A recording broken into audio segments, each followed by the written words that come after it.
অনেক দিন আগের কথা। জঙ্গলের মধ্যে একটি গাছে বাসা বেঁধে থাকতো একটি কাক। কাকটি ছিল খুব সহজ সরল প্রকৃতির। কোনো রকম চালাকি সে বুঝতো না। যে যা বলতো কাকটি তাই বিশ্বাস করে নিত। প্রতিদিন সকাল হলে কাক খাবার সংগ্রহ করতে চলে যেত, আর খাবার খাওয়া হয়ে গেলে আবার বাড়ি ফিরে আসতো। এভাবেই খুব ভালোভাবেই কাকের দিন কাটছিল। কিছুদিন পর কাক দুটি ডিম পাড়ল। গাছ থেকে কিছুটা দূরে ছিল একটি ঝোপের স্তূপ, আর ওই ঝোপের ওখানেই থাকতো এক দুষ্টু শিয়াল। কাকের বাসা শিয়ালের বাসার কাছাকাছি হওয়া বুঝতে পেরে যায় যে কাক দুটি ডিম পেড়েছে। অনেক দিন তো হলো কোনো পাখির মাংস খায় না, কাক তো ডিম পেড়েছে। ডিম ফুটে বাচ্চা বের হলে ওগুলোকে চালাকি করে খাবো। এই বলে শিয়াল সেখান থেকে জঙ্গলের ভিতরের দিকে চলে যায়। বেশ কিছুদিন পর কাকের ডিম থেকে দুটি ছানা ফোটে। তখন দুষ্টু শিয়ালটি কাকের বাসার নিচে আসে আর কাকটিকে উদ্দেশ্য করে বলে, এই কাক, তোর বাচ্চাদেরকে আমার কাছে ছড়ে দে তো, আমার খুব ক্ষুধা পেয়েছে, তোর বাচ্চাদেরকে আমি খাবো। শিয়ালের এমন কথা শুনে কাকটি বলল, তোমার মাথা ঠিক আছে তো? আমার বাচ্চা কেন দিব তোমায়?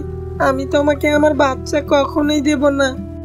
কাকের না দেওয়া কথা শুনে শিয়ালটি গাছের কাছে এসে বলল, এই কাক, দেখ, তোকে ভালো মতো বলছি আমি, তোর বাচ্চাগুলোকে নিচে ফেলে দে, না হলে কিন্তু আমি গাছে উঠে তোর বাচ্চা তো খাবই, তার সাথে সাথে আমি তোকেও খেয়ে নেব।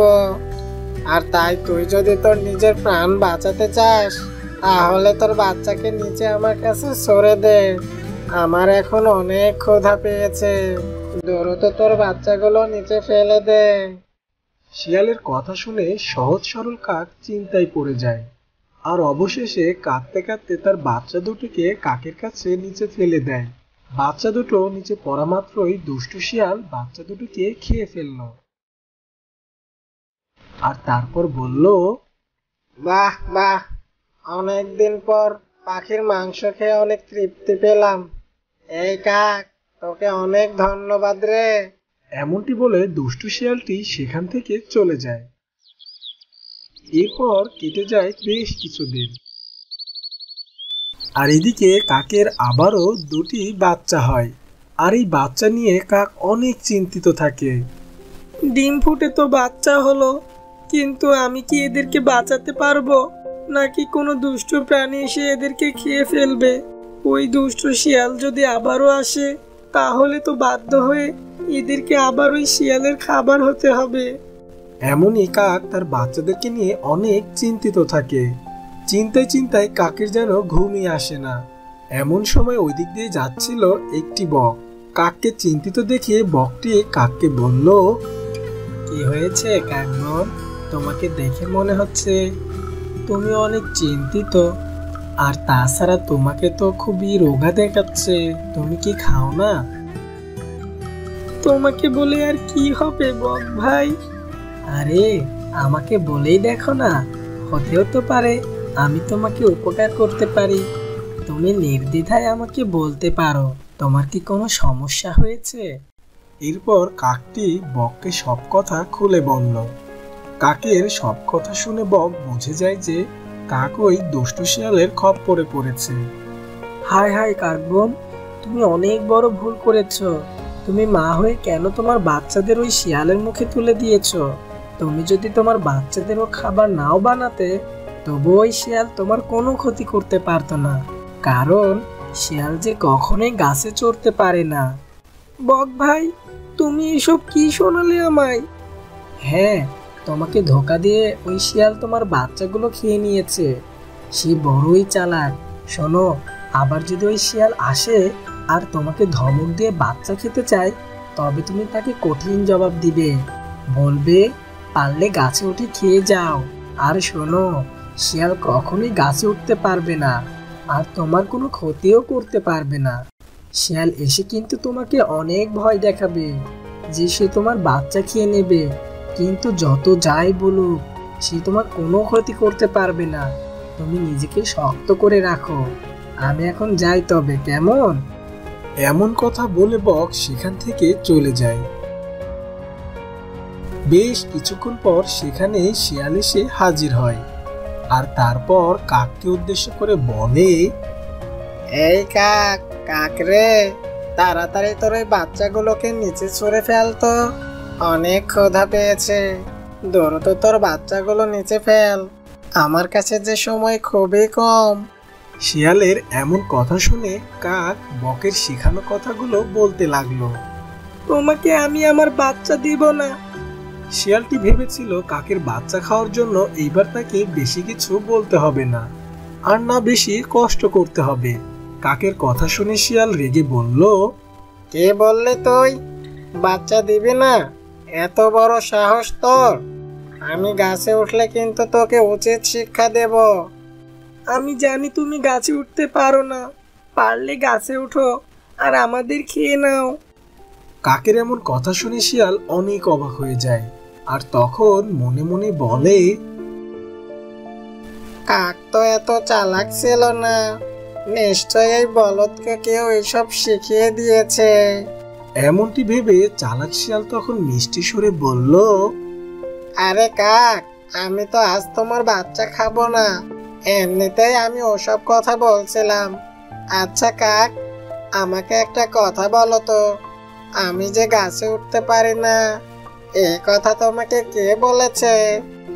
সহজ সরল কাক তখন মুখ ফুটে বকের সব কথা বলে দেয়।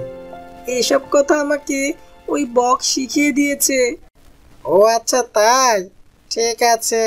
আচ্ছা কাক, তুমি কি জানো ওই বক এখন কোথায় আছে? বোকা কাক কোনো কিছু না ভেবেই বকের কথা বলে দেয়। বক কোথায় থাকি, বক যে কোথায় আছে সেটা তো জানি না, কিন্তু বককে তো এখন ওই নদীর পাড়ে যাওয়ার কথা। ও আচ্ছা, ঠিক আছে কাক, তুমি তোমার ছানা নিয়ে থাকো তাহলে, আমি এখন বরং যাই। এই বলে শিয়াল নদীর দিকে হাঁটতে শুরু করলো। আর যেতে যেতে শিয়াল বলতে থাকে, বেয়াদব বক, কত ধানে কত চাল, এইবার আমি তোকে বোঝাবো। তুই আমার মুখের খাবার কেড়ে নিয়েছিস, আর আজ এখন তুই আমার মুখের খাবার হবে। কিছুক্ষণের মধ্যেই শিয়াল নদীর ধারে চলে আসে, আর গিয়ে দেখে বক নদীর ধারে দাঁড়িয়ে আছে।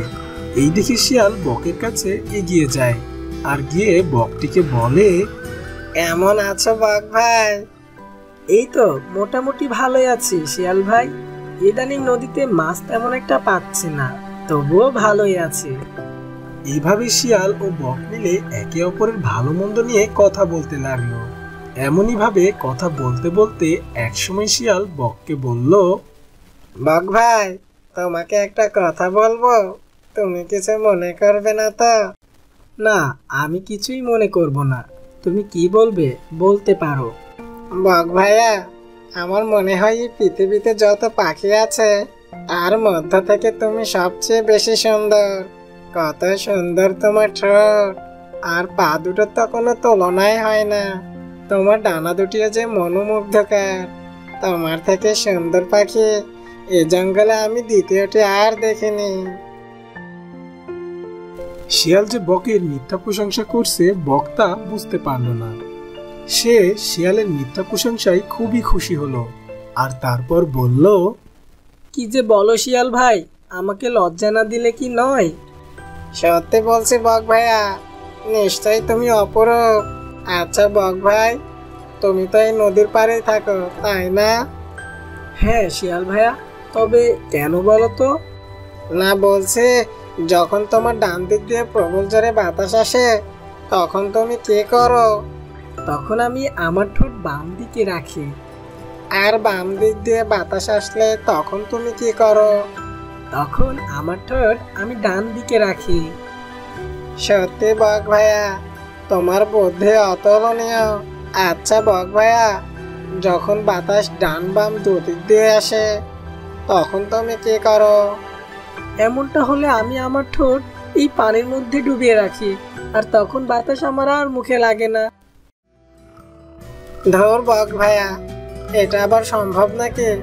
অতক্ষণ তুমি কিভাবে এই পানির মধ্যে তোমার মুখ লুকিয়ে রাখো? তুমি আমার সাথে মজা করছো? প্রচন্ড বাতাসে এমনটা করা যায় বলে আমার মনে হয় না। শিয়ালের এই কথার আড়ালে ছিল এক মস্ত ফন্দি, কিন্তু সহজ সরল বোকা বক এসব কিছুই বুঝতে পারল না। হ্যাঁ, এটা অবশ্যই সম্ভব। আর মজা করো না তো বক ভাইয়া। আচ্ছা, যদি এটা সম্ভবই হয় তাহলে এটা তুমি আমাকে করে দেখাও তো। আমি মোটেও মজা করছি না, আর তুমি যেহেতু এটা বিশ্বাস করছো না, তাই আমি তোমাকে এটা করেই দেখাচ্ছি। এমনটি বলেই বক তার মাথাটি পানির মধ্যে ডুবিয়ে রাখে। দুষ্ট শিয়াল এই সুযোগেরই অপেক্ষায় ছিল, আর তখন শিয়াল বকের উপর আক্রমণ করে বসল। আর তারপর শিয়াল বককে হত্যা করে বলল, বেটা বক, তুই ওই কাককে আমার হাত থেকে বাঁচার উপায় শিখিয়ে দিয়েছিস, কিন্তু বোকা বক, তুই তো দেখি নিজেই জানিস না যে নিজের জান বাঁচানোর জন্য বুদ্ধির প্রয়োজন। এখন তোকে আমি আমার গুহাতে নিয়ে গিয়ে মজা করে খাবো। এই বলে শিয়াল বকটিকে মুখে করে নিয়ে তার গুহার দিকে যাওয়ার উদ্দেশ্যে রওনা দেয়। তো বন্ধুরা, গল্পটি ভালো লাগলে ভিডিওটিতে একটি লাইক দিয়ে দিও, আর এমনই সব নিত্য নতুন গল্প সবার আগে পেতে চ্যানেলটি এখনই সাবস্ক্রাইব করে পাশে থাকা বেল আইকনটি বাজিয়ে রাখো। দেখা হবে পরবর্তী নতুন কোনো গল্পে।